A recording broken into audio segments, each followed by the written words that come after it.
Paz do Senhor, queridos, tudo bem? É um prazer estar aqui de novo conversando com vocês. E eu fiquei muito feliz de ver na semana passada a repercussão do pessoal assistindo na televisão, em casa. Foi bem interessante, eu gostei bastante. É muito triste que a gente está nesse momento afastado, que a gente não consegue estar muito junto. Mas é bom que a chama do Espírito Santo está viva ainda nos nossos corações. E que se Jesus voltar amanhã, a gente está se preparando, a gente está buscando a Ele. Isso que é importante. Eu queria falar um pouco hoje sobre a importância da oração nesse momento. A importância da oração não só como uma ferramenta para mudar o nosso destino, mas também como uma ferramenta de comunhão com Deus. Eu queria ler com vocês uma passagem que está lá em Tiago, no capítulo 5, no versículo 13 ao 15. Que diz o seguinte: entre vocês há alguém que está sofrendo, que ele ore. Há alguém que se sente feliz, que ele cante louvores. Entre vocês há alguém que está doente, que ele mande chamar os presbíteros da igreja, para que estes orem com ele, e o unjam com óleo, em nome do Senhor. A unção será feita, com fé curará o doente. O Senhor o levantará, e se houver cometido pecados, ele será perdoado. Quanto a oração é importante, não só para curar os pecados, para também levantar aquele que está caído e também para restaurar aquele que se sente fraco. Nós estamos passando por um momento bem difícil, um momento bem complicado, em que nós, como igreja, estamos tendo que nos afastar uns dos outros.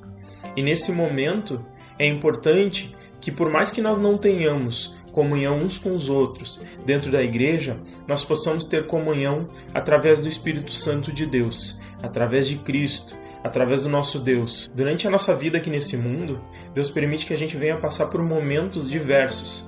Alguns momentos de alegria, alguns momentos de felicidade, de vitória e também alguns momentos de dor e de dificuldade. Entretanto, todos os momentos que a gente passa nesse mundo são usados por Deus com algum propósito ou algum motivo específico. Às vezes Deus quer nos ensinar, às vezes Deus quer nos mostrar algo que nós não enxergamos, às vezes Deus precisa nos corrigir e Ele usa situações do dia a dia para fazer isso, às vezes Deus quer nos guiar por um caminho específico e Ele usa os caminhos que a gente toma para nos mostrar isso. Mas independente da situação em que a gente esteja, Deus sempre tem algo a nos ensinar. E Ele nos mostra, como diz essa passagem, lá em Salmos, no capítulo 23 e no versículo 4, diz o seguinte: ainda que eu andasse pelo vale da sombra da morte, não temeria mal algum, porque tu estás comigo. A tua vara e o teu cajado me consolam. Aqui nós vemos a postura de Davi, que é uma postura de que entende que mesmo passando por um momento de dificuldade, um momento de luta, ele está diante de Deus. E estando diante de Deus, é Deus quem está guiando a vida dele. É Deus quem está conduzindo a vida dele. Então ele confia, ele não se desespera. Ele sabe esperar, ele sabe contar com Deus, acreditar em Deus no momento de dificuldade. Nos momentos difíceis, a gente tem que aprender a deixar de reclamar, como o mundo muitas vezes faz. O mundo reclama, o mundo sofre, ele padece nesses momentos de dificuldade. Mas aquele que serve a Deus tem que aprender a ficar firme e confiar nas mãos do seu Deus. E mais do que isso, não reclamar, se manter em oração, se manter em comunhão com Deus. Por mais que nós venhamos a passar por momentos de dificuldade, nós temos que aprender a confiar em Deus e manter a nossa comunhão com Ele durante o tempo de dificuldade. Lá em Salmos, no capítulo 118, nos versículos 5 e 6, o salmista fala também o seguinte: na minha angústia clamei ao Senhor, e o Senhor me respondeu, dando-me ampla liberdade. O Senhor está comigo, não temerei. O que me podem fazer os homens? Nós vemos a confiança do salmista em Deus. Quando ele deposita a oração dele, a confiança dele em Deus, quando ele coloca o seu problema diante de Deus, ele confia e sabe que Deus é poderoso o suficiente para livrar ele das mãos de qualquer homem, porque não existe homem que vá ser maior do que o nosso Deus. Lá em Colossenses, no capítulo 13, nos versículos 16 e 17, também nos fala sobre os momentos de felicidade, os momentos de alegria, os momentos em que a gente está no momento em que tudo está dando certo. Diz o seguinte: Habite ricamente em vocês a palavra de Cristo. Ensinem e aconselhem-se uns aos outros, com toda a sabedoria, e cantem salmos, hinos e cânticos espirituais, com gratidão a Deus em seu coração. Todo o que fizerem, seja em palavra, seja em ação, façam-no em nome do Senhor Jesus, dando por meio dele graças a Deus Pai. Aqui na Bíblia nos mostra uma ferramenta muito interessante da adoração, que é a gratidão. Independente do momento em que nós estejamos, que nós possamos confiar em Deus, colocar nossa esperança nele e não nos abalar, mas que também nós aprendamos a nos manter gratos independente de tudo. Por mais difícil que a situação seja, se hoje eu tenho o alimento na minha mesa, se eu tenho como respirar, se eu tenho como beber água, tudo isso é dádiva de Deus. Se eu me mantenho vivo, é porque a vida que eu tenho veio dele. Então devemos aprender a ser gratos, a agradecer nos momentos de dificuldade e não reclamar. A oração é uma ferramenta eficaz que nos ajuda a mudar os nossos erros, porque através da oração nós entramos em contato com Deus. Nós nos conectamos a Ele, vemos aquilo que estamos fazendo errado, mudamos o nosso posicionamento, os nossos caminhos e, consequentemente, a nossa realidade. É através da oração que nós mudamos a nossa realidade.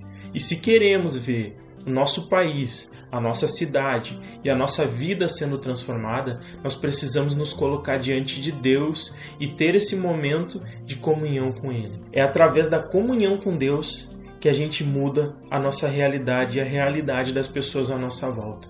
Lá em Tiago, no capítulo 5 e no versículo 15 e 16, nos fala o seguinte: a oração da fé salvará o doente, e o Senhor o levantará.